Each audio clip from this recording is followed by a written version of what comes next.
Okay, let's start, and then if there's any problem, please put in the chat box. Good evening to all of you. I wish to, on behalf of the People's Health Movement, welcome all of you to this webinar, which is titled "The Sri Lankan Crisis: Can IMF and World Bank Save the Nation?" We have three very distinguished speakers to present and discuss on this subject. I will introduce them in a little while.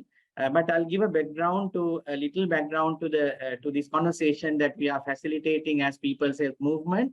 I am Vinya Aryaratna. I am a community physician, and I have also been associated with the People's Health Movement since the very beginning when it was founded in the year 2000. And I have also been serving as the coordinator for the People's Health Movement and also participated in many activities, and also we had been a part of the Sri Lanka team in many interventions. And I currently serve as the president of the Sarvodaya Sramadana movement of Sri Lanka.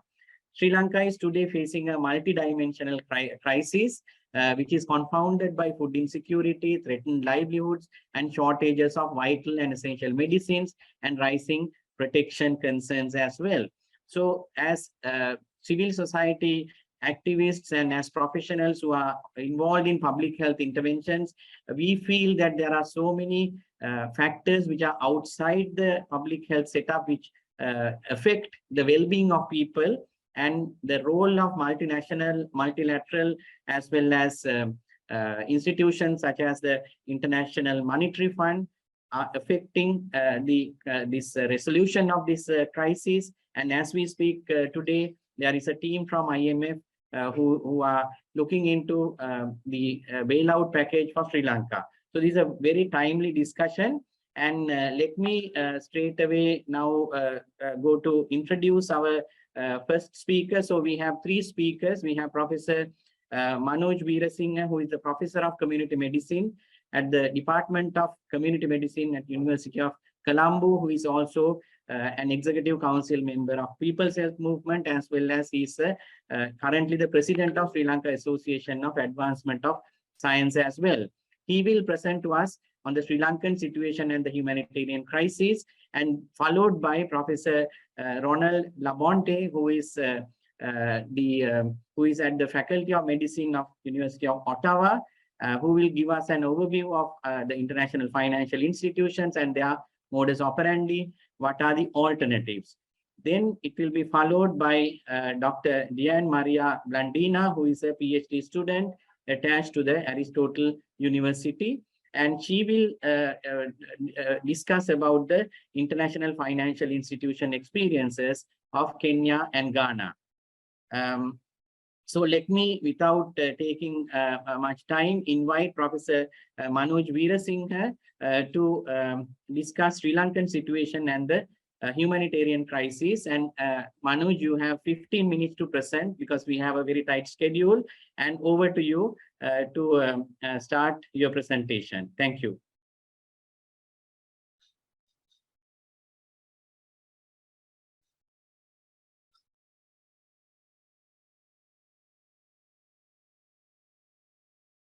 Manoj, you are muted. Okay. Good morning, good afternoon, and good night for some of our colleagues joining us from different parts of the world. And thank you for People's Health Movement for organizing this. And I have to apologize. There was a last-minute issue on my technological part of the video, so I may not be able to switch on the video. There is a bit of an issue. Dr. Vinya actually explained certain things on Sri Lankan behalf, and I will just trying to put the context in. For last 70 to 8 years in Sri Lanka, what really happened and what was the consequences for us to get a understanding about what is happening in the country at the moment, very briefly. And I need to share, I'll share a few slides. Right. So what I'm talking about is incidents and consequences of this crisis, which gives a basis for all of you to understand where we are. Just a very brief introduction to the country for whom who may not be familiar. We are an island nation, really a small island with just about 22 million population. And if you really look at our economy is rather small compared to most of other countries, but we have a fairly high human development index of 0.78 with a life expectancy of over 75 and a literacy rate of over 90. But if you look at the economic situation which are projected here, in 2019 was the data that we have on concrete, but actual GDP, if you look at per capita and the market prices are much smaller now due to the ongoing economic crisis. Let me explain you and take you 8 years back. Sri Lanka was under colonial power for over 350 years, almost 400 years, and we got independence in 1948. But if you look at our situation, we need to look at before independence even to 1940s. Even before independence, in 1943, the education policies in this country changed to free education from the primary to the tertiary level in this country, with certain political ideologies that was existing at that period. But the time of independence in 1948, and I have broken this whole history of last 70, 80 years for bit of chunks to show you how we had influences from foreign or IFIs, IMF, World Bank throughout the period to understand the context. If you look at 1948, just after taking independence in 1950, we actually got the membership of IMF. But on the same year, we need to understand because of the issues and the ideologies at that time, apart from free education, we went for free health services after something called a Campton Report in 1950.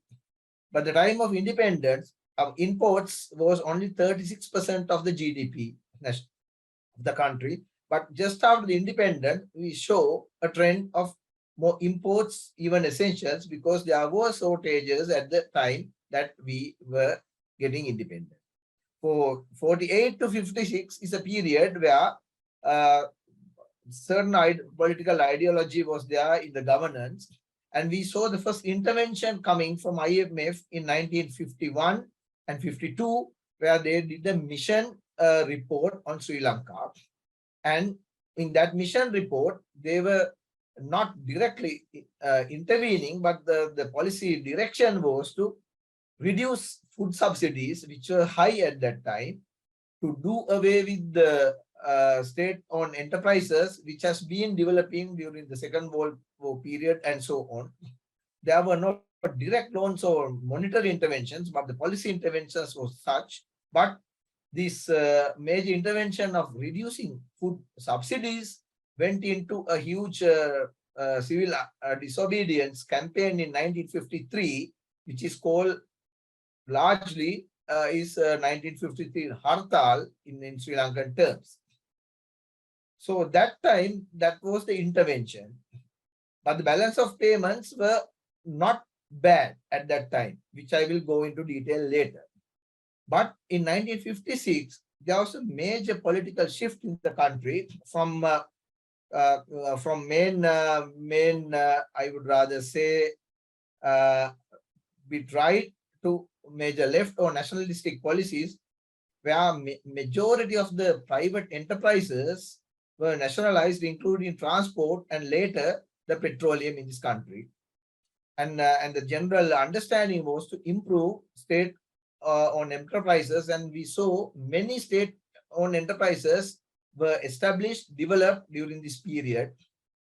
And there were some restrictions on imports, and the balance of payments was handled not perfect, but in a manner that could be afforded by the country. And till about 1965, Sri Lanka had fairly good external assets, and the balance of deficits and trade, if you look at, could be handled by those external assets of the country up to about 1965. And there is a bit of a dropping or declining of external assets by 1965. However, we will see there was very minimal intervention during this period from the IMF. But we saw 1965, and again there was a more left to right political shift in 1965, where we saw that the IMF is coming in a major way with the World Bank. And the ideology was mainly reducing of food subsidies again, and eliminating operating cost of state-owned enterprises. There were many at that time, and to improve private sector and private capitalism.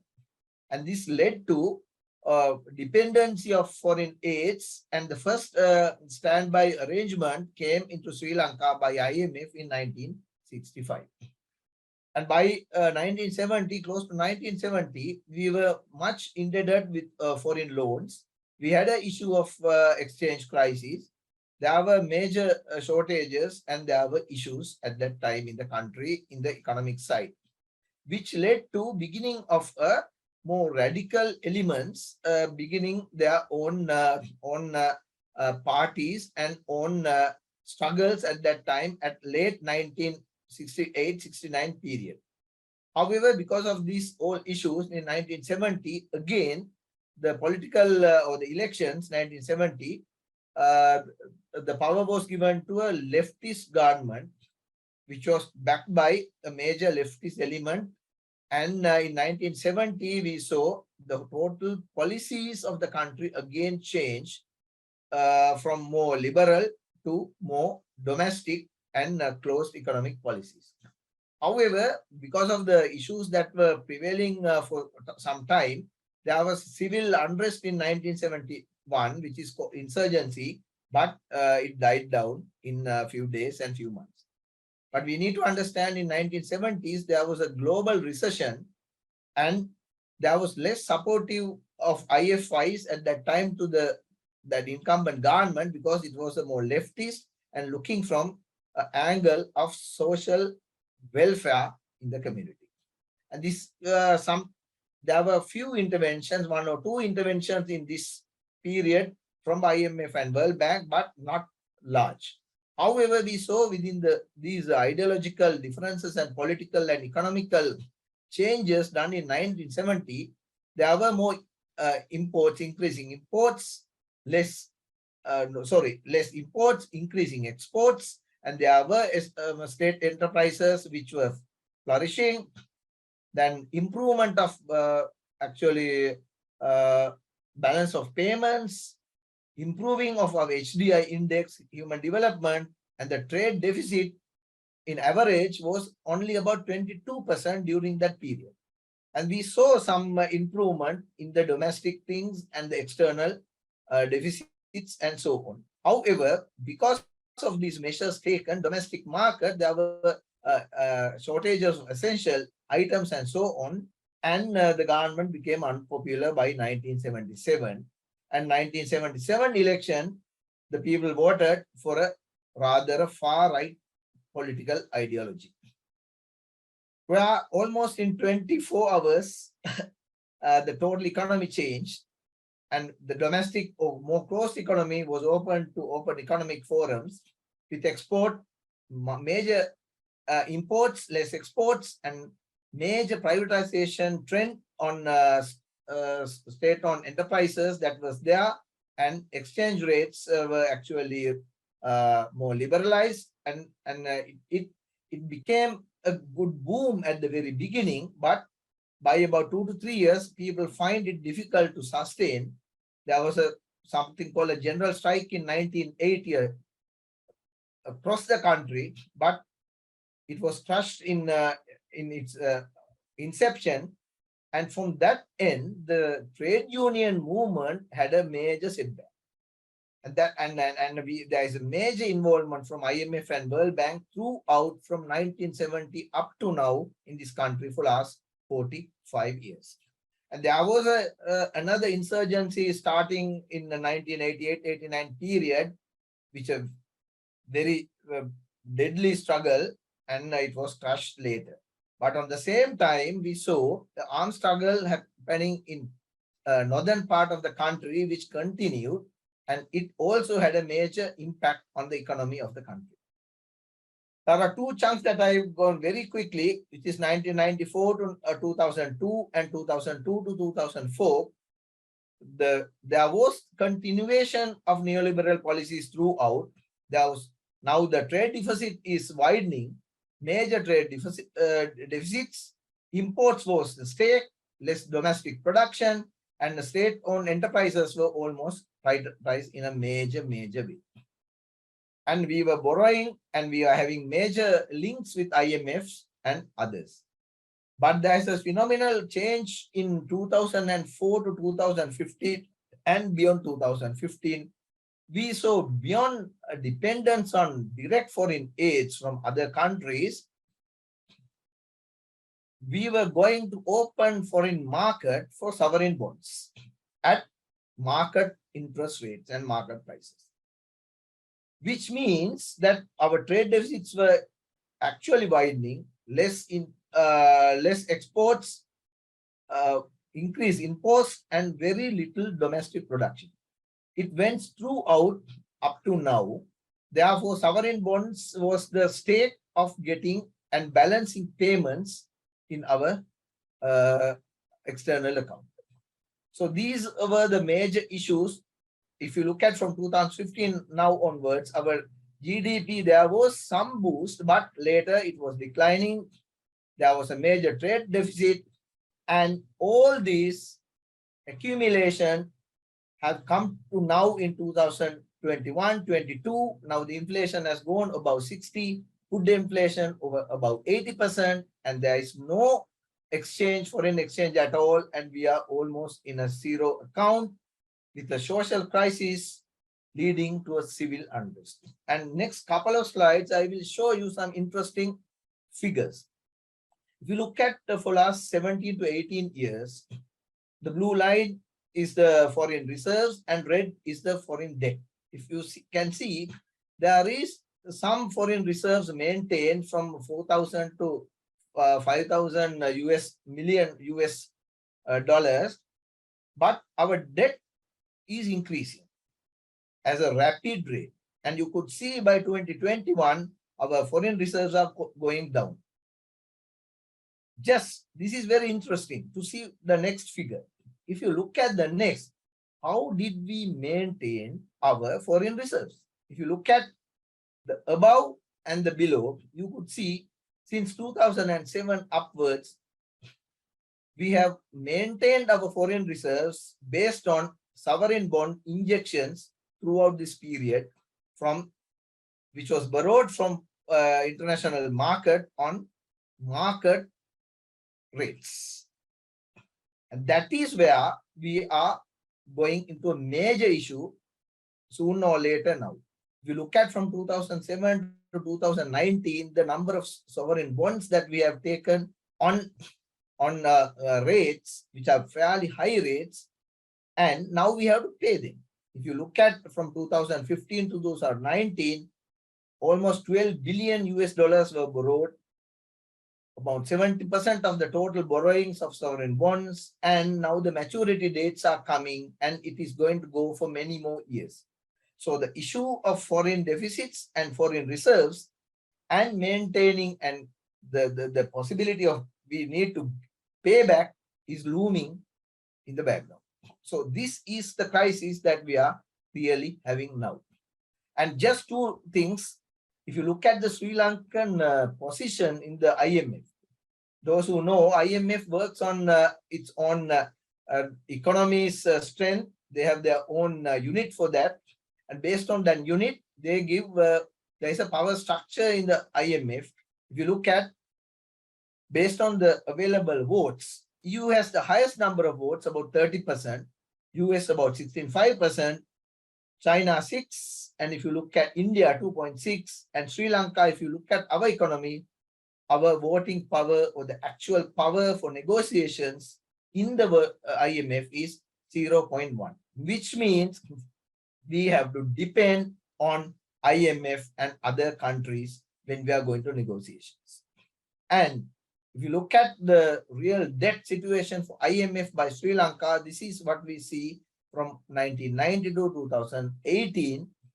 You can see that we are still indebted, and the sovereign bonds are on top of this. So you can see our indebtedness, which is over 65 billion US dollars for the rest of the world. And the last slide, I want to show you how we have fared with IMF facilities starting from 1965 to 2016. But out of those 16 interventions, at least 6 interventions, we did not get the full amount because we have not complied with their certain conditions. So if you can see, if you look at 2003, only 14%, and 2016, up to now, it is 50% that we have got. And there was some infusions later in 2020, 19 and 20.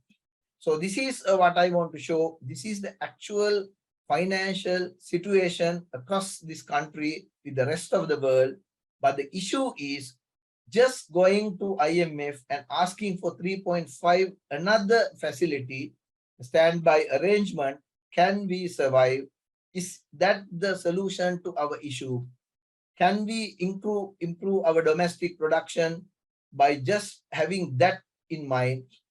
Can we have or settle our balances of deficits just by looking at it? What else that we have? So what options do we have as a country at the moment? Can we only rely on IFIs and think that they will bail out of this huge economic crisis? We have 65 billion indebted to the world, and it will be more or in the future when we are going to more loans, more bilateral loans, and so on. So this is my intervention here to today's presentation, for you to just look at what are the options we have. And I hope our 2 guest speakers also would help us to understand where we are at the moment. So thank you very much. Thank you very much to PHM for organizing this. And I'll stop here. Thank you very much, Professor Veerasinghe. I would like to straight away now move on to, please keep your questions to the end, or you can put in the chat box, and we'll, at the last 45 minutes, we'll take all the questions. I don't see Professor Ron. He got disconnected, or Yortna, any? I think he got disconnected. He was there. Okay, so can you offline check on him? Can we then move to Dr. Diane? Let me first introduce Dr. Diane Maria Blandina. She's a PhD student who is attached to the Aristotle University, and she's actually an Indonesian general practitioner and a health policy researcher with teaching experience in health systems and disease management. And also she has a lot of clinical experience in community-based primary healthcare and disaster response, and also interested very much on global public health. And she's also a health activist, also connected to the People's Health Movement Europe, and have a particular interest in global health governance. And now, you know, this current crisis, while I'm moderating this meeting, I don't have power. I'm using a power backup, and for the next 1 hour, we'll have to manage without proper electricity connection. So it's the situation every day, more than 3 hours, there's a power cut. So without further ado, may I invite Diane to make your presentation, and she will speak to us about the IFI experiences of Kenya and Ghana. Over to you, Diane. Thank you, Dr. Vinya. Can you see my screen? Hold on. Yeah, it's just Hello? coming up. It's just coming up. It hasn't still. Okay. Yeah, we can see the screen and you can make it full screen. Sorry, hold on. My screen is it's frozen. Is it working? Is it full screen now? It is full screen now. Yeah, fine. Okay, let me just start. So thank you everyone for attending today. Today I will talk briefly about public health and health system situation in developing countries that led to the necessity of the Alma-Ata Conference and then Alma-Ata Declaration from that. And then I will describe how policies imposed by the IMF through conditionalities have impacted health system and health in developing countries. I then will close with some highlights on Ghana and Kenya's experience. Here, the point is I would like to show you what developing countries aspire to achieve in terms of health since acquiring independence from the colonial rule and where we're at now in terms of health. And I don't find it very useful to talk just about a particular IMF program at a point in time. Instead, what we should look at is the cumulative effect of these loan programs for over 4 to 5 decades to see the progress of health systems development.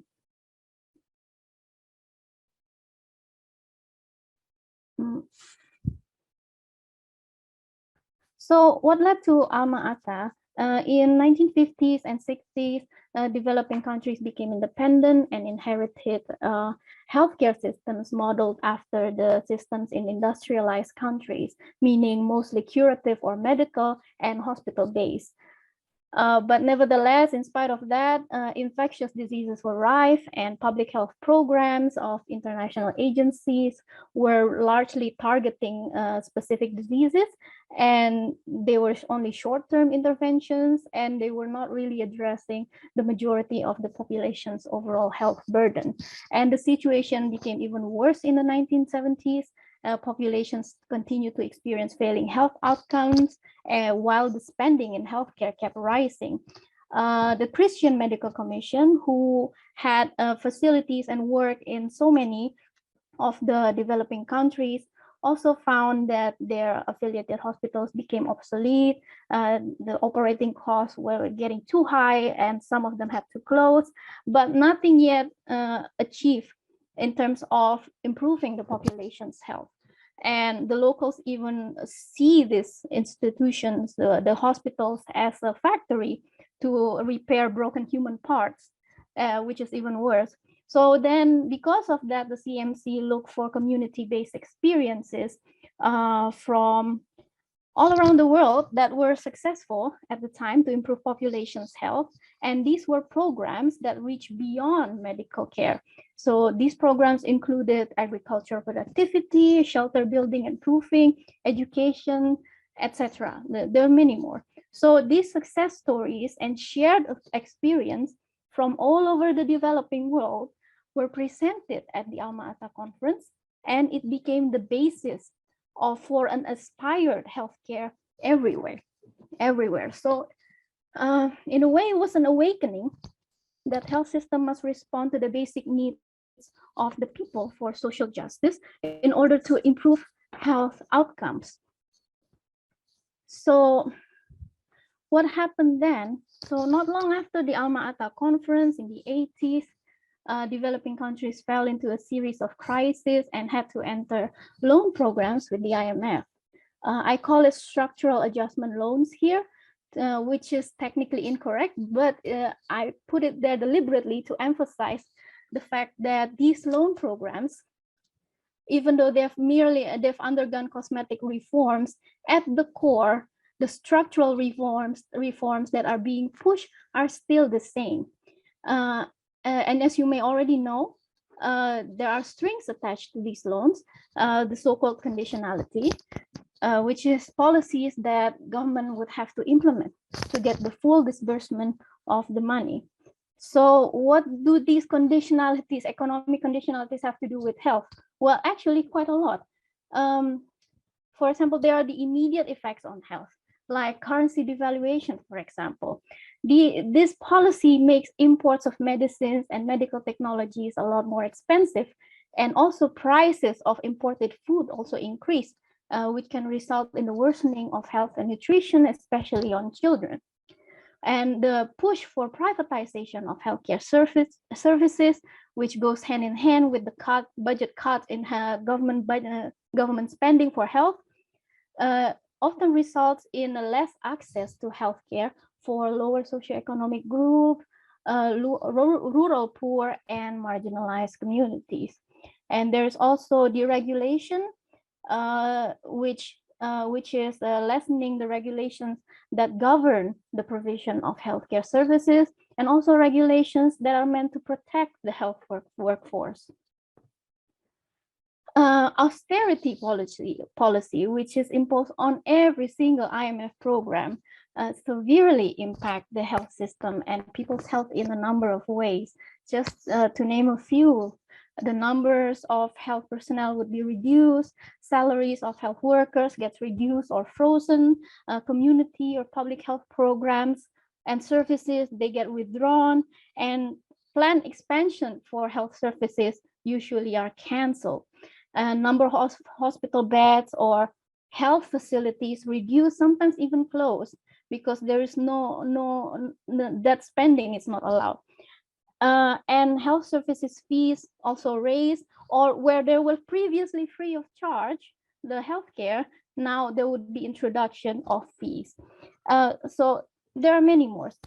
So all these reduce the access to healthcare significantly, which then resulted in a multitude of health issues going unaddressed. And then, like Manoj previously mentioned, there were a removal of subsidies, especially on food, combined with the lower social spending overall, and the higher income inequality that resulted from the crisis, combined with the imposed policies. This leads to many health problems, obviously. So, in addition, this whole imposed austerity also reduces government flexibility to respond to the adverse social consequences caused again by the crisis and these neoliberal policies, such as the abrupt unemployment, etc., losing health, education benefits. This cause a lot of stress to the society. And the inability of the government to address this increase the risk of suicides, violence, crimes, etc. This has been noted in many studies. And then there are the long-term effects on health, such as, I list some here, but there are more. So the IMF often advocates for decentralization of healthcare systems to make it more responsive to the health local needs, which is amazing in theory, but in practice, it actually, in developing countries where the capacity is not yet ready for decentralization, it resulted in weak health governance and weak policy implementation, while also making it difficult to coordinate between regions during an emergency. And then there is the medical brain drain as a consequence of austerity and other measures.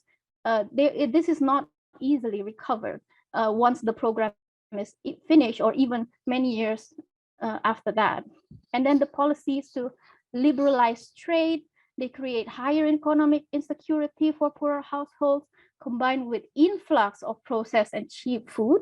It's make unhealthy diets more common. And again, deregulation, not just in health sector, but also in other sector, it leads to the loss of economic protection for small scale companies or farmers and general labor force, which then increase the overall health inequity. Another side effect of the privatization in the long term is that because the state enterprises have been privatized, doesn't belong to the government anymore. So in the long run, it reduces the government income. And so there is less and less money to spend for health. Trade liberalization also create an economy that is heavy on imports and the income generated from exports doesn't catch up. So again, there is less or almost no money left for health. And the last is, this is something that is often missed when proponents of neoliberal policies acknowledge that these policies create suffering, and yet they say that the pain and suffering is only temporary until the economy is back up again. My problem with that is that, neglected health and education during childhood is not easily recovered during adulthood, and that leads to a multitude of health and social issues when they grow up, making them uncompetitive human capital compared to in an era of globalization.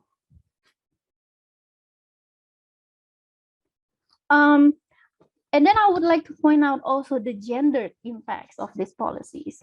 It creates a situation that really disadvantages women. Women's monetary contribution to the household economy become critical because of the insecurity, especially women in lower socioeconomic level. But at the same time, the policies are also diminishing women's chance to earn income by creating unemployment in formal sector in the lower paid and less skilled work where women are usually concentrated. So both these factors combined, women are then forced into working increasingly forced to work in informal sector. So again, there's this greater pressure for women to earn income, and yet this is something that is increasingly difficult to do. On top of it, women are left to carry out all the activities related to maintaining and reproducing this labor force. And in this situation, often girls' labor then becomes necessary to care for younger siblings, for example. And all this increased social instabilities combined with increased cost of education, we see then that school dropout and early marriages become more common for girls in lower socioeconomic level. And then the health reforms, such as cutting a national healthcare budget and rationalizing benefits, it also could disproportionately impact women and girls because they, arguably have greater need for it. And user fees and co-payments also disadvantage women. Women are less likely than men to be in a position to afford increased healthcare fees, and girls are especially vulnerable to being cut off from health services as fees increase and their health needs are deprioritized because of restrictive social norms. So all in all, healthcare reforms imposed by the IMF, they impact women and girls disproportionately by putting the burden of health and social care on them, while also denying them of the care that they need. Now, let's move on to Ghana. If you see this graph here, at present, the medical health issues in Ghana overlap with developed countries, but infection, trauma, women's health problems, they are much more prominent still. And though there have been many progress here and there in terms of health, most are largely similar. The picture of health is largely similar to the situation around Ghana's independence from colonial rule. That's what I wanted to show you. So all in all, Ghana has undergone 17 IMF programs to date, and the first one started not long after Ghana's independence. And Ghana was one of the countries eager to implement community-based primary care as envisioned in Alma-Ata, but decades of neoliberal policies have stifled Ghana's progress to achieve it, despite their commitment. And so at the moment, the provision of primary care remained far away from the population who need it, and the services that the community health workers provide also limited, because they remain only, these community health workers remain only as an extension of medical personnel instead of becoming the agent of social change as envisioned in Alma-Ata. So since independence, the colonial legacy of medically dominated health systems emphasizing on secondary and primary care as well of medical care maldistribution have continued to characterize Ghana's healthcare delivery system.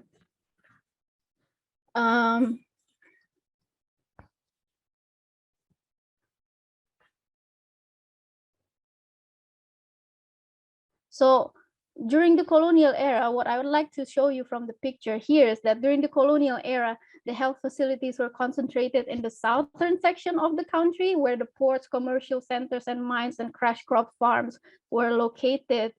And this figure shows that that legacy continued. Like a lot of the northern part of the country are deprived of healthcare. So then let's move on to Kenya. The structure of health system in Kenya is more or less the same with Ghana, but I'd like to highlight a particular feature in Kenya's system, which is the large portion of NGOs involved in healthcare provision. So Kenya has undergone 20 IMF programs since its independence, and they are currently undergoing a double IMF programs. So that's almost continuous IMF programs for 47 years. Imagine that. And foreign aid has been an integral part of IMF stabilization program. It acts both as a quid pro quo to encourage borrowing countries to stick to the agreed conditions, and also as a necessary condition to ensure the success of the program itself. I mean, if you remember, I told you previously, the program has a lot of social consequences, and the IMF do acknowledge this. So major aid donors also would refuse to give money for development aid unless specific changes in economic policy as advised by the IMF are made. So my point is that here is in relation to the IMF, it is important to see aid as truly what it is. So it's not an altruistic gesture from the richer country, but a mechanism created by those who benefit in seeing the nations which provide markets for their products do not collapse completely or default on debt, or worse, withdraw from the capitalist trade system altogether. So aid here is simply the flip side of debt, and it supports a system of vicious cycle of repeated payment crises and rescue operations that stretches into indefinite future. Okay, so back to Kenya. IMF programs brought in foreign aid through World Bank loans and USAID grants. And since then, USAID has become a major player in Kenyan health sector. It has led to the proliferation of Western NGO in Kenyan healthcare. And the USAID also funds and promotes NGOs in the health sector, notably the American Mission Hospitals, promoting Western values and therefore substituting the state's responsibility to provide care for its people. And USAID also has a strong influence on health policy, in which they promote long-term private provision of curative healthcare. So NGO hospitals become vital in the national health provision. And these hospitals are much better resourced compared to the chronically underfunded public facilities, which then encourage brain drain from rural to urban areas and public to private areas, public to private health sector. USAID also encourages American medical imports by requiring programs to use only products that are US FDA approved, and therefore further increasing the cost for healthcare and public health programs. So all in all, there is a continued emphasis on hospital-based curative medical care here, and making healthcare out of reach for most of the population, instead of a community-based, preventive, and mostly social care that is culturally acceptable to the locals in Kenya. So to close, let's keep in mind health is one of the outcomes of processes that occur in the social, economic, and environmental and political domains. It is an end as well as a means to development, which is why one of the first things that was addressed in the Alma-Ata Declaration was the need to establish a new international economic order. Now, the term has been since twisted and misused a lot, but back then what it meant was the need to end the global trade and economic system that had resulted in the centuries of exploitation of most of the world's population. That's what it was intended to say. And instead, what we've had is decades of adjustment programs promoted by the International Monetary Fund and the World Bank, which are geared towards maintaining the international status quo. And so the exploitation of the global south by the global north continue. And all in all, just to conclude, the health system, to attain the highest possible level of health, we must move away from these neoliberal policies. And these two institutions certainly will not help us make that happen. Okay. Thank you. Thank you, Diane. Now, Professor Ron is having a connectivity issue, so it's very unfortunate.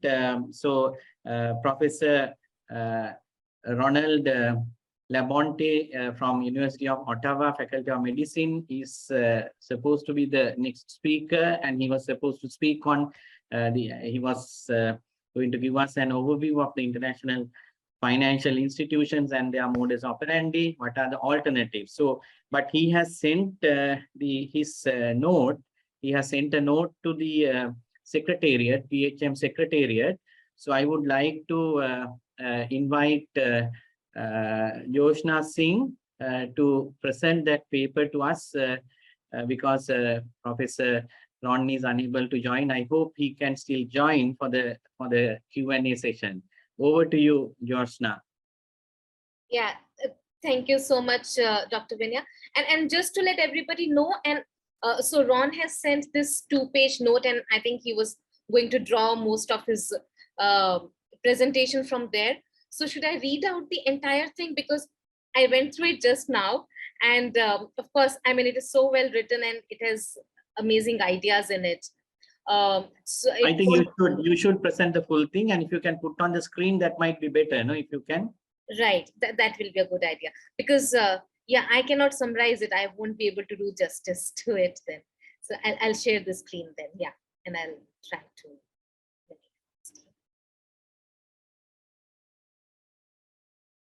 Yeah, I hope you can see the screen. You can make it a little bigger.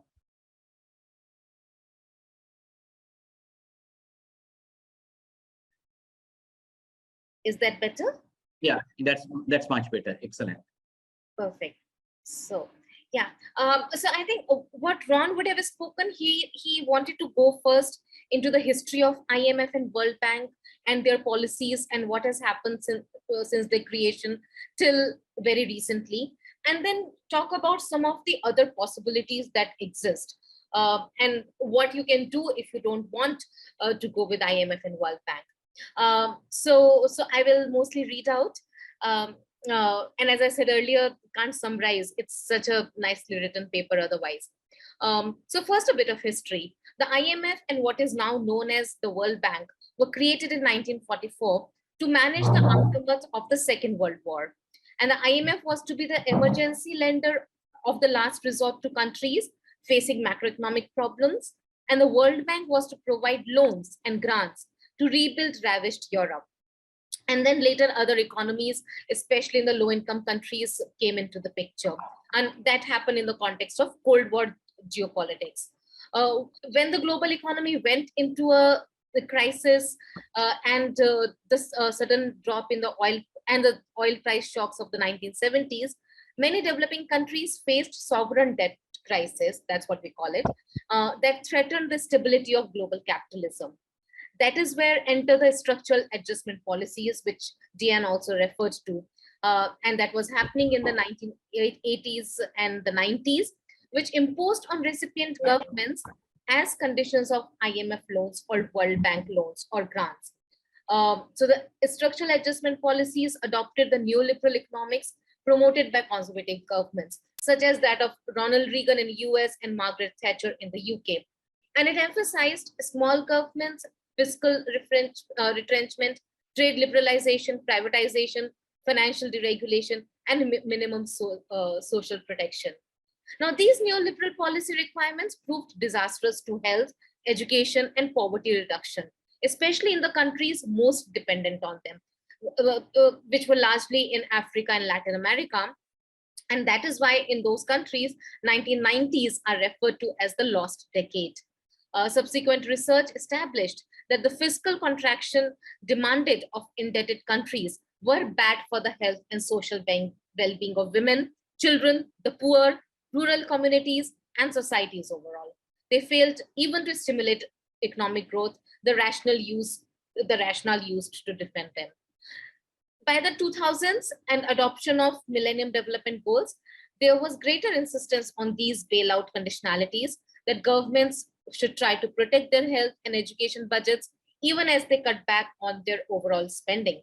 So that was the idea. The Millennium Development Goals said that you cannot really cut down on health and education budgets. Now, this had mixed results in the context of declining GDP. The actual per capita spending in health and education often declined. So the reality was that despite whatever the Millennium Development Goals really espoused for.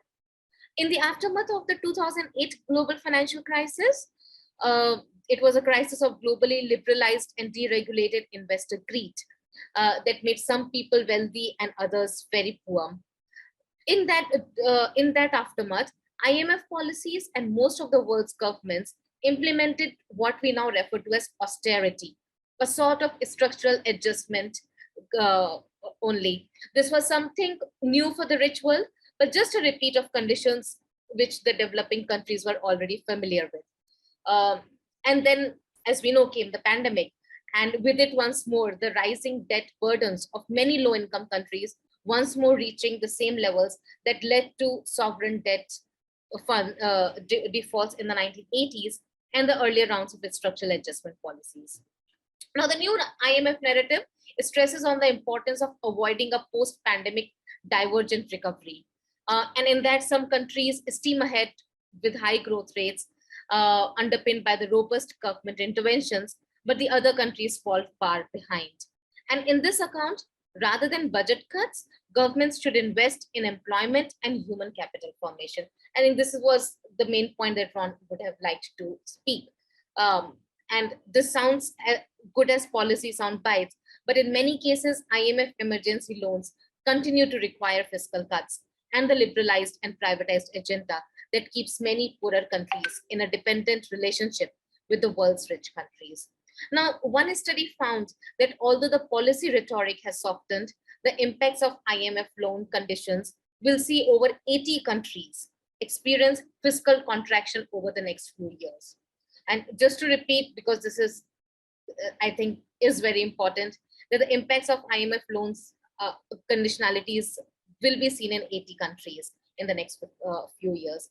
Some of this will be direct result of IMF lending conditions, although not all of IMF pandemic emergency funds to developing countries attached conditionalities, almost half did, and they still do. If the IMF thinks the debt distress of a recipient country is high, the required government budget cuts are stringent. In other cases, the budget cuts might be milder, but they are still part of the neoliberal playbook of increasing indirect taxation. And it has impacts on people's life because the food and fuel subsidies get slashed, the public sector wage bill gets limited, and the state-owned enterprises get privatized. These are some of the policies that we know from the 1980s and the 1990s. Almost always, they lead to negative health and socioeconomic outcomes. Now, while some of these conditionalities for some countries are not very stringent as they were in the past, but the lending conditionalities are expected to generalize and become more rigid in the near future. For example, in countries like Sri Lanka, which faces multiple health, environmental, and socioeconomic crises. It is true that both the IMF and World Bank do encourage recipient governments to protect their public spending in health, education, and social welfare. But given a sectoral competition for a smaller amount of government revenue, this doesn't always happen. And what about housing, or water and sanitation, or formal employment growth, or agricultural support to rural farmers? Protecting public investment in the social determinants of health is as important as in protecting spending in health and education. Instead of renewed and largely failed, as we have seen in this presentation and other presentations, so instead of these renewal of these failed policies of a structural adjustment, there are calls instead for the IMF to issue special drawing rights, the fund's reserve currency, to support low-income countries' pandemic recovery. SDRs are virtually interest-free and come without any conditions. In 2021, the IMF approved the release of $650 billion in SDRs in response to the pandemic, the largest international contribution to pandemic recovery yet. But current rules mean that most of this amount is accessible only to high-income countries. It should be available to low-income countries, and they are only 1% of the SDR allocation goes to the low-income countries. People are also calling on the IMF to issue an additional $500 billion annually in SDRs over the next 20 years to finance climate change mitigation. Finally, bringing the World Bank into the picture, in its support of universal health coverage, the bank continues to actively promote private sector involvement in health systems, in financing and elsewhere. Publicly funded and delivered services upon which the poor rely could find themselves facing cuts, while the private health sector benefits from increased public subsidies. In sum, the IMF and the World Bank now project a kinder, softer image. But the role in the global economy is and has always been to defend the market economics of capitalism, which under the past 40 years of neoliberal dominance has disproportionately benefited the world's wealthiest countries and individuals. Unless and until countries address the structural roots of economic inequality, the conditions attached to IMF emergency loans or World Bank grants will do little or nothing to make the world a fairer place. Thank you. Thank you, Joshna.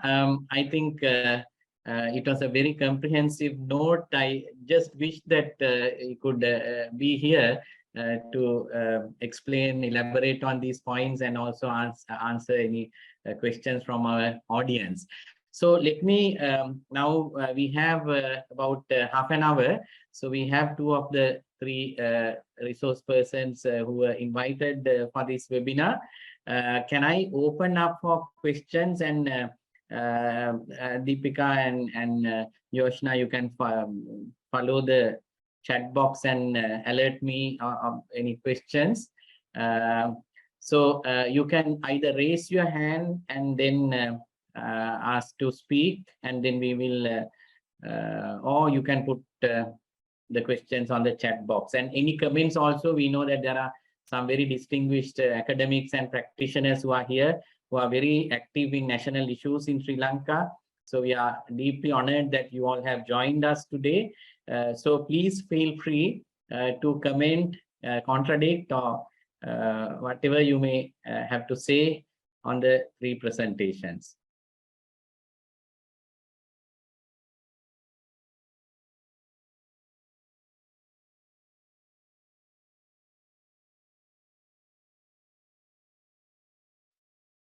Any comments, questions? We would also like to welcome any additional comments. So there is a question from Dr. Kalyani Guruge. Does IMF promote cutting down of defense budgets of countries receiving IMF support? Would Diane, you like to take on that question until we wait for the questions?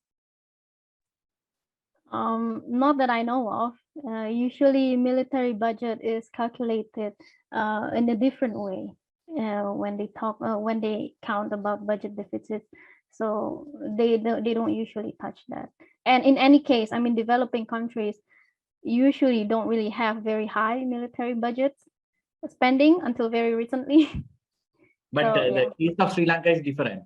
Sri Lanka's defense budget is even greater than some of the social sector budgets. Yeah. That's good to know. Any other questions, comments? And I would like to invite some of our senior academics who are here to also contribute to the conversation. So then there's another question from Roman Vega. I would like to ask how PHC is going to be affected in Sri Lanka. Can I direct that question to Professor Veerasinghe? Manoj? Yeah, thank you, Vinaya. Actually, Roman, the issue is that there is a misunderstanding about even our learned society on a very crucial issue. When we are cutting budgets of state expenditure, it's a universal thing that when it comes, for example, it does not spare health or education. For example, when the directives are given, the all ministries will have certain elements there that they need to save funds. So that invariably will affect budget lines for primary health care in this country. For example, if I'm telling, right, we are going to cut budgets or state on enterprises operational costs and to eliminate certain things in energy sector or in the transport sector.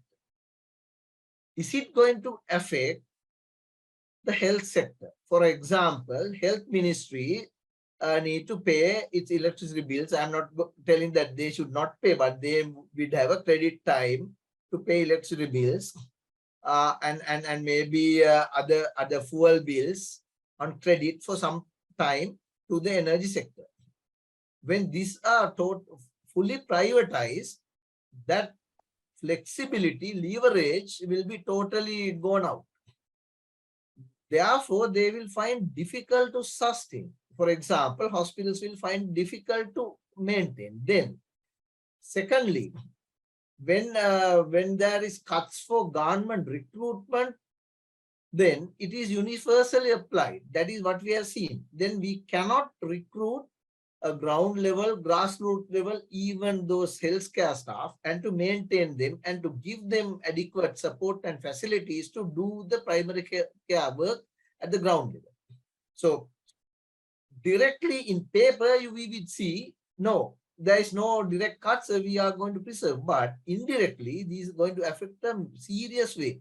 Just for example, the current fuel crisis in this country have affected our public health field services in an unbelievable way, because if there is no fuel, then they can't do their general ground level activities. So they can't take care about the mosquito-led or vector-borne diseases. They are not going to get support from their maternal child care. They can't even transport the commodities that they need to fill health stations. So it's just a simple example. It's for education and for health. All these would indirectly affect, but there need to be some safeguard against those, which definitely generally don't come with these changing economic policies. Thank you, Manoj. There are two other very important questions. One is a follow-up question from Roman. Is the UHC approach to be introduced? Now, what does the government what the government says? It's about UHC approach. I think you can give a very quick answer to that. Yeah, I think as I told you from 1950, from the Compton report, we have a universal health actually care. I don't like this coverage word at all. Care in this country at the point of delivery. However, this is being done, this is being promoted, but the issue is how far it can go with the austerity measures that we are taking. That is the main issue that I have to tell. It is going, but to what extent there will be restrictions. Okay, so there are three more questions. One is from Professor Onta from Nepal. Hello, Sharad. It's nice to see you in the chat box. We should mobilize the resources of IMF, World Bank, and bilateral agencies when we need them, but we should accept them not as their mercy and charity, but as our right.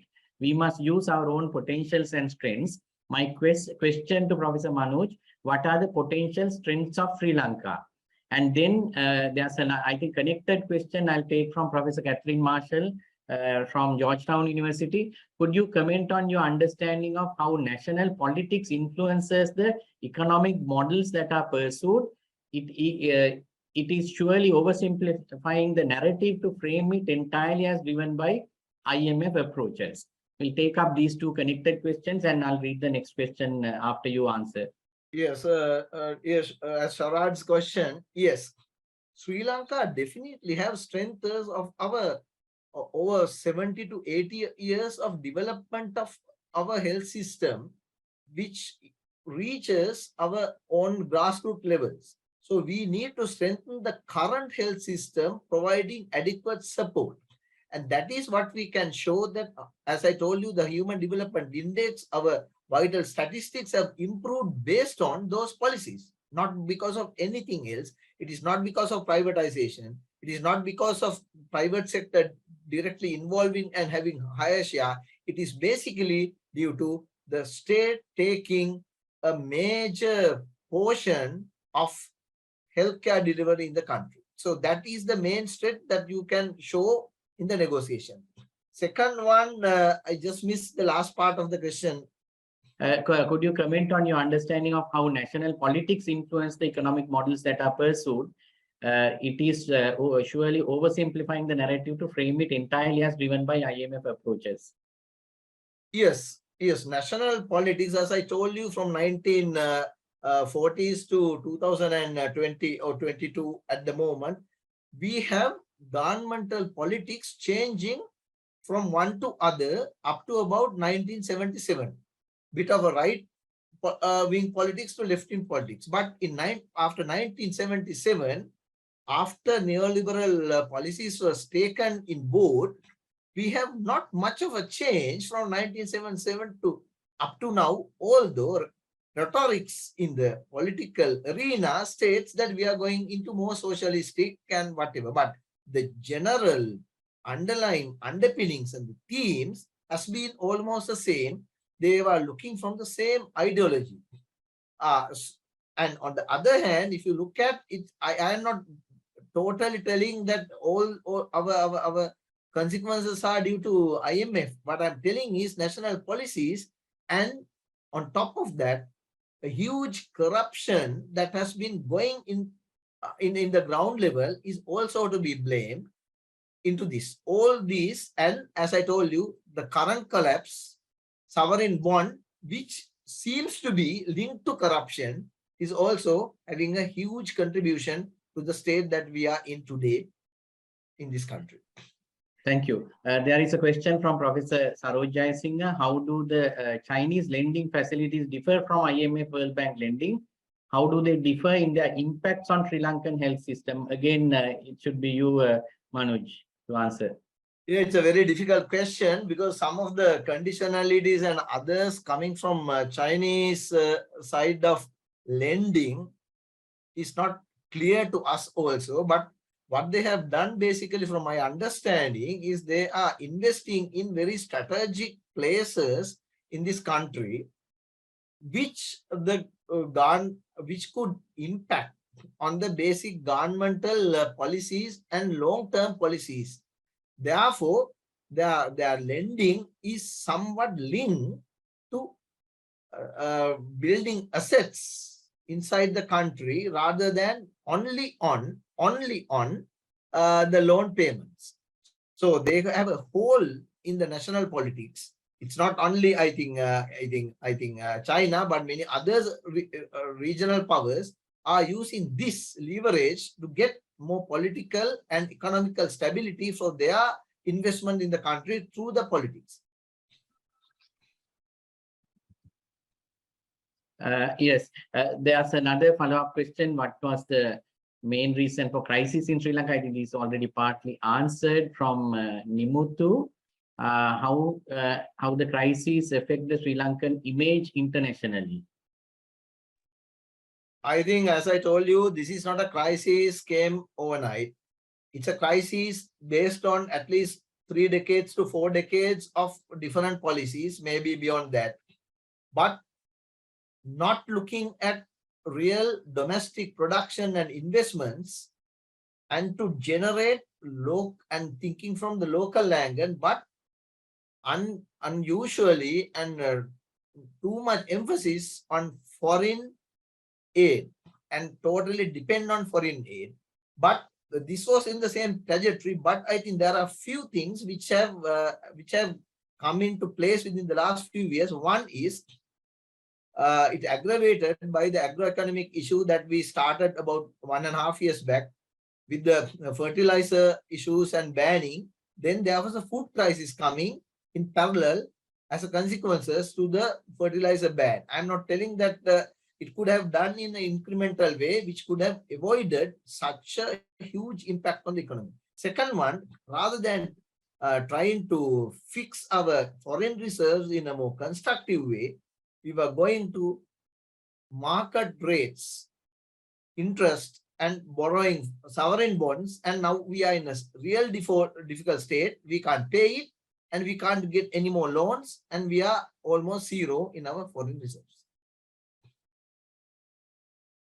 Thank you. There are a few more questions in the chat box, but I think Professor Uyangoda raised the hand. Sir, do you like to answer the question now? I know, or you wanted to put it in the chat box. Professor Uyangoda?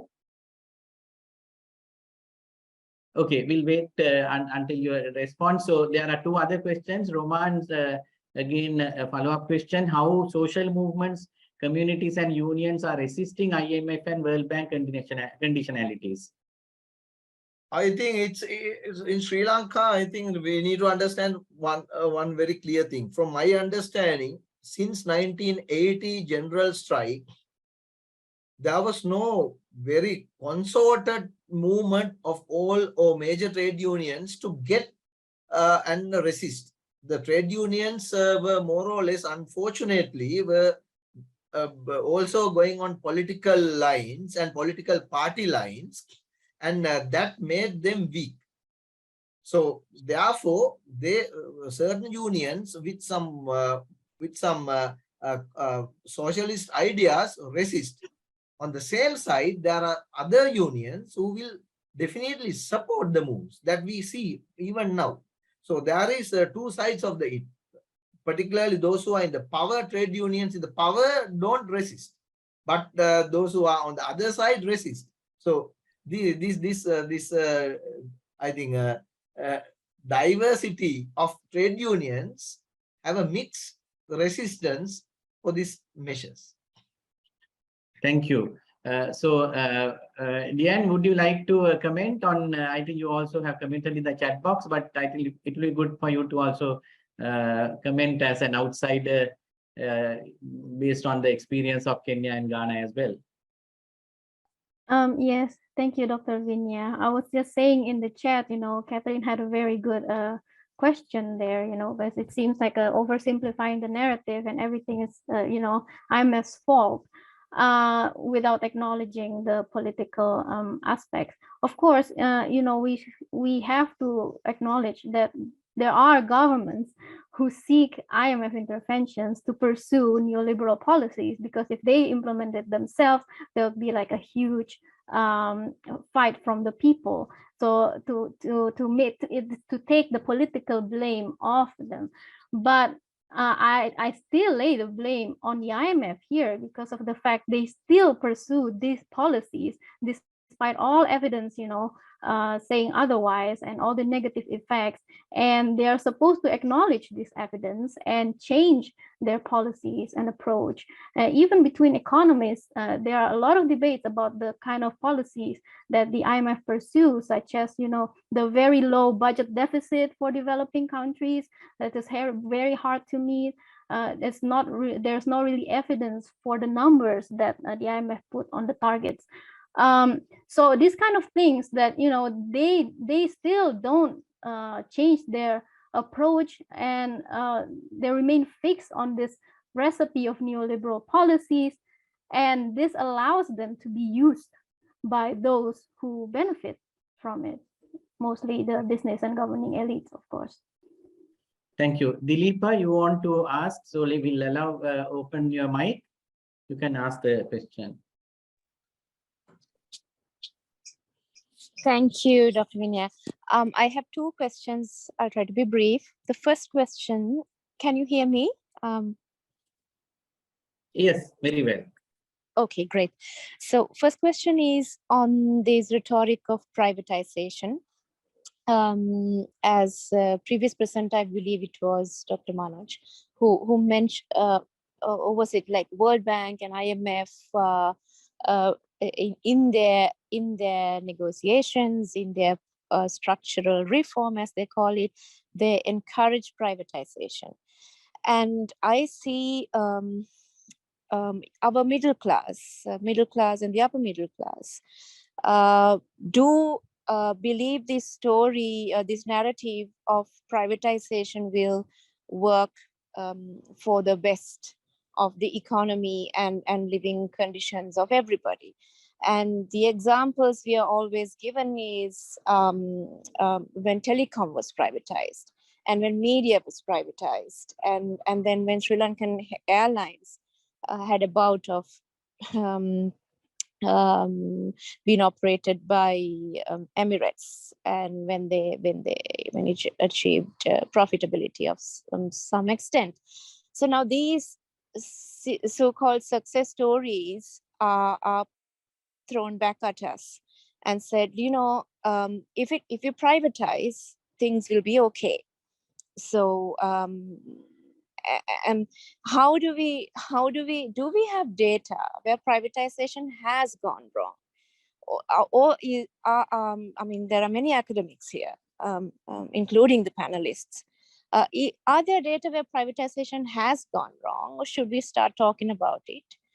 That's my first question. Second question is in a different webinar of the same kind of issue, discussing the IMF and its policies around the world, and in the global south particularly, how IMF seems to have at least two different approaches when it comes to the global south and the north. How do they support economies in these two separate sort of worlds? And there was an idea, quite an interesting idea, that the global south, the countries who are in debt, should get together and call for a debt write-off. And if the countries get together, that will be a force, whereas this was mentioned that Sri Lanka does not have any negotiation power alone at the table with IMF. So these two ideas I'd like to explore further with the learned here. Thank you so much. Thank you. Two excellent questions. Manu, you would like to start, and then probably Diane can reflect on the second question. Yes. Yeah, this is exactly what she mentioned. Is yes, the fraction of our society believes the answer comes with privatization, and giving exactly 3 examples that you give. But if you look at from 1960s onwards, particularly after 1970s, there were so many state-owned enterprises in this country, which has been really going well. But for different issues, particularly management issues, they were making losses. How many?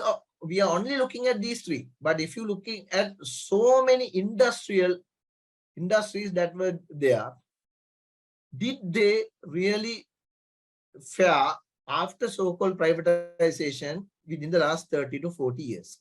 I think we are only taking 3, but on these 3 also, if you look at I think Sri Lankan Airlines, it worked under the Emirates for some time, and it was transferred to us. If that structural way worked inside that particular institution throughout, then it need not have failed later. And secondly, the telecom, yes, I think about 51 to 49 is the share that it is there. Now, what is the stake? What we see from the governmental policy now, we are now going to further privatize the 49, I think, percent share which is a place which they take profits. So then are we only looking at success stories of 3 out of at least about 50-60 state-owned enterprises that has been privatized during the last 40 to 50 years in this country. So if we really look at data, I think we will have data on those, and certain are not existent in the country at the moment. They are totally erased off from our country. Thank you. Second question. Sorry, yeah, it's about the North-South solidarity in negotiating. So you want to start? Yeah. Yeah, just one comment. Yes, it is a wish, but how that wish would be perceived by those who are donating us, not really donating, giving us loans, is the big question. And if they do it, then how we are going to benefit it and make sure that we are not again indebted to those countries from our own policies. And without that answer with us, I don't think that this could go forward. Thank you. Sorry, I think that question was misunderstood. The second one, I didn't mean solidarity from the donor countries, etc. I was referring to the global south, the countries like Sri Lanka, who's having sovereign bond crises and all sorts of trouble and having to go for bailouts. We are not the only country in the world as of now. So the idea in that other forum was, why not these countries in the global south get together and ask for a debt write-off instead of negotiating how to restructure debt. Yeah. So I think, Jan, you can try answering that. I think there were, movements like Jubilee 2000, which were also aimed at kind of a similar objective. Over to you, Jan. So, I mean, that is a really good idea, an ideal idea. The thing is here, first of all, like the Jubilee debt campaign, there was a significant debt relief, but that's about it. Debt relief and forgiveness. It's never been debt cancellation because they wouldn't agree to that. And, so like debt relief, meaning like you already owe 100 and they give you a relief of 20, but you still have this 80. But, it's still counted as an achievement for debt relief. So for debt cancellation, I don't think they would agree to that. The richer countries would fight really hard against that. And they have the major voting power in the IMF and the World Bank. And more importantly, if we do manage, like at the global south countries, banding together to, basically go on default and refuse to pay, what's our plan? So if you want to do that, let's not go back again to the IMF and World Bank, because if we default and then we go back to them, and it's going to be the same again in 20-30 years, because of the policies that they pursue, it's just going to dig us further into the ground in a debt economy, basically. Okay, thank you. I think, I hope, I don't think we have fully answered, Dilipa, the question. I think we need to collectively think of ways how we can do that, and also taking into account the geopolitics. I think Sri Lanka is really trapped in geopolitics right now. And I think even debt relief will not come without alienating, that's my personal view, alienating some of our assets. And it's going to be a tough call. And that's where I think we need more understanding of the issue. And, ordinary people need to understand what is at stake. And People's Health Movement also had tried very much. And we have a strong network in the South to understand the issues and have some collective action as well. So there, as People's Health Movement looking at the health sector, focused on the health sector, has done quite a bit of advocacy in issues related to even COVID-19 vaccination, to other, pharmaceutical industry and so on. So I think we have to, it's a constant struggle, and this particular webinar is also part of that. So we have to finish in a few minutes. I will take up the last two, three questions. I think there was a comment from Professor Catherine Marshall. To my mind, there is a crying need to reflect on what's meant by neoliberal in the contemporary situation. Point very well taken, Catherine. I think we sometimes use these terms very loosely, and context has changed so much. We really, that's an excellent point for us to reflect. And the last comment or question is, what are the advantages and disadvantages made by crises to Sri Lankan community? I think, Manoj, you are in a good position to answer that question to conclude. Yes, very brief. Yes, positives and negatives. One thing is, I think after about 20-30 years or more than that, Sri Lankans showed that they can come together, and there is solidarity, there is understanding of some of the issues, and they could do certain things collectively. I think that is something a nation can learn, and it is not only for a struggle, but it is also for the development. So that is one. Second one is, if you are not really having the best plan, where are we going to end? And we have our process, I think, or the milepost and process indicators to see whether we are going on the correct track. If you are not mindful of that, you could go back to the same situation in few months or few years. So that is the main thing that we may have to learn. That is my lessons learned in the last crisis, and we are still in the crisis. I don't know to what extent we are learning some of those hard, evident things in the ground level. Thank you. Thank you. Diane, you want to make any closing remarks? Sure. Well, Catherine said, what is neoliberal? And I would say how I define neoliberalism is this vigorous promotion of markets combined with significant reduction of government, so small government, and or multilateral regulation in all sectors, not just health and social sector, and that drives the privatization, profit for profit. And Dilipa asked, what's the evidence, that this privatization, actually there's plenty of evidence, privatization that's not working. Even in developed countries, there's a lot of privatization. These rich countries, they need significant amount of regulations. And how much regulation developing countries have in terms of managing the private sector? We haven't had that very much. So we need to do that. I mean, it's not ideological. Like if the country is a social contract of the country would like something more of a market, sure, but remember that needs a significant amount of regulation to protect the people's benefit. If these loan programs don't allow the country to do that, then we shouldn't take that condition. You know what I mean? So yeah, but in any case, privatization and public sector, it's more about the accountability.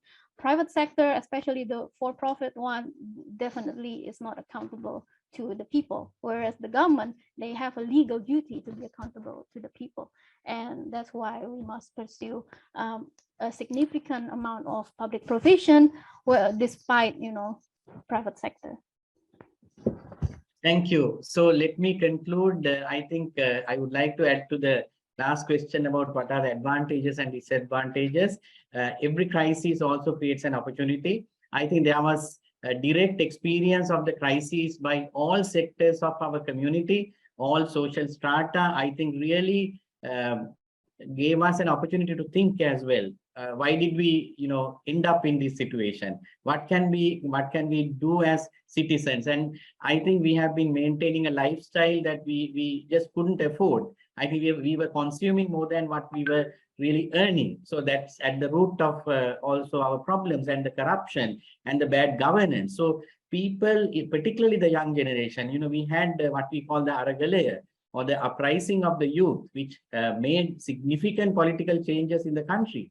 I think we can't forget that.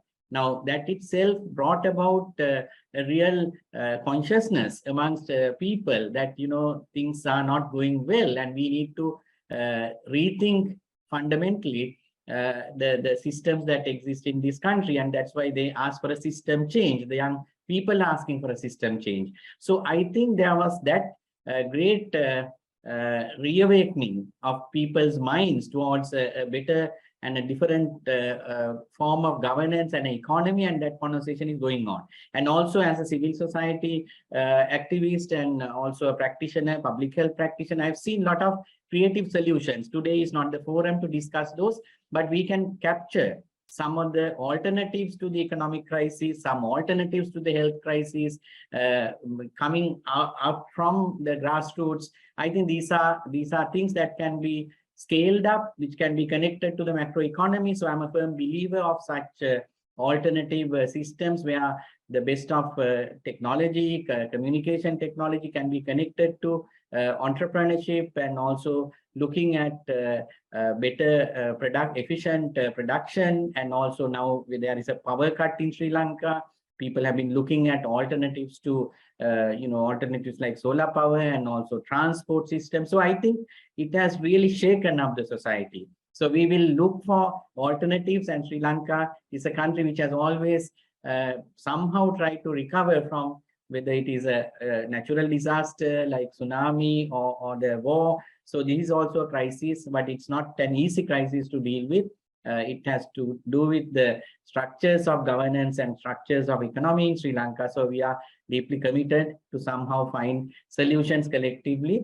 And I wish to thank Professor Manoj Veerasinghe and Professor Ron Labonte, who also contributed, but who couldn't, unfortunately, join us today, and Dr. Diane Maria Blandina, a PhD student, and who gave us a lot of insights from her studies into the same subject in Ghana and Kenya.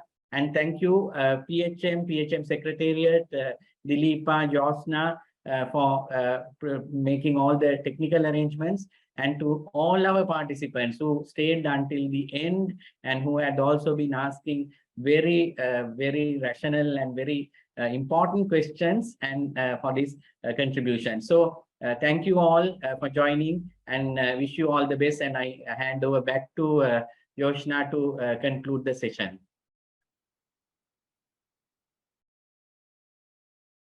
I think you concluded really well. Thank you, Dr. Venya. And thanks to all the panelists, to Ron as well, who's not here on the webinar right now. But because this was a very important discussion to be had. And we will circulate the video widely. So if people have not attended and you know that they would have liked to be there, you can always share the video with people, and then they can make use of and benefit from today's rich discussion. Thank you, everyone. Thanks to the panelists and the attendees. Thank you, Dr. Venya. Thank you so much. And everyone who attends. Bye-bye. Bye-bye.